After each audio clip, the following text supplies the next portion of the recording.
Beh, io ho dei ricordi, mi ricordo che col papà sono venuto a Vicenza per la prima volta, perlomeno per la prima volta che mi ricordassi, perché ero nato a Vicenza e sono andato a Isola quando avevo 1 anno e mezzo. Um, Mi ricordo che il corso era pieno di macerie, mi ricordo che il papà mi diceva di stare attento a non inciamparmi e c'erano molti palazzi distrutti, insomma era veramente, mi ha fatto impressione, mi ricordo ancora, e avrò avuto 5 anni. Sono venuto qui a abitare a Vicenza quando avevo 7 anni e mezzo, perché siamo rimasti a Isola fino a quell'età lì, via dello Stadio, dove praticamente ho vissuto tutta la mia vita italiana. Mi ricordo quando sono arrivati gli americani, che negli primi anni 50, con i carri armati, i camion, e sono andati avanti per un'ora o due a passare per via Trissino, dove noi abitavamo vicino allo stadio. E mi ricordo che ero eccitatissimo perché non avevo mai visto i carri armati o i camion grandi.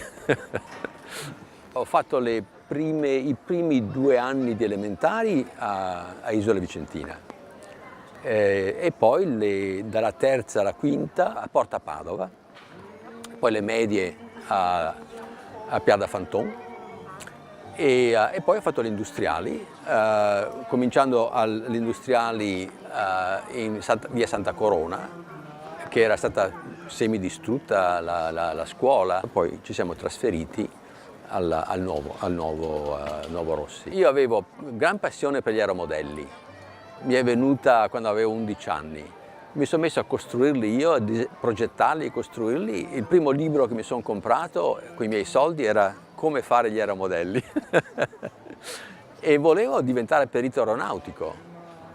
Però quando sono arrivato a Rossi avevano smesso di fare perito aeronautico, quindi io ho scelto di fare la radiotecnica, che era la cosa più interessante di quello che facevano, che mi interessava, perché così potevo fare un aeromodello radiocomandato. Allora, Olivetti, il mio primo lavoro, quando avevo 18 anni, alla fine del 60, verso la fine del 60, e sono rimasto lì fino alla fine del 61, dove ho progettato un piccolo calcolatore elettronico sperimentale, costruito, progettato per il 60% e fatto funzionare. E quell'esperienza lì è stata estremamente formativa, perché poi dopo mi ha permesso di fare il microprocessore avendo fatto questa esperienza. Nel 61 hanno deciso di lasciare i periti andare all'università e fare facoltà scientifiche. E allora ho deciso anch'io di andare a fare, ho voluto fare fisica perché mi interessava proprio approfondire le basi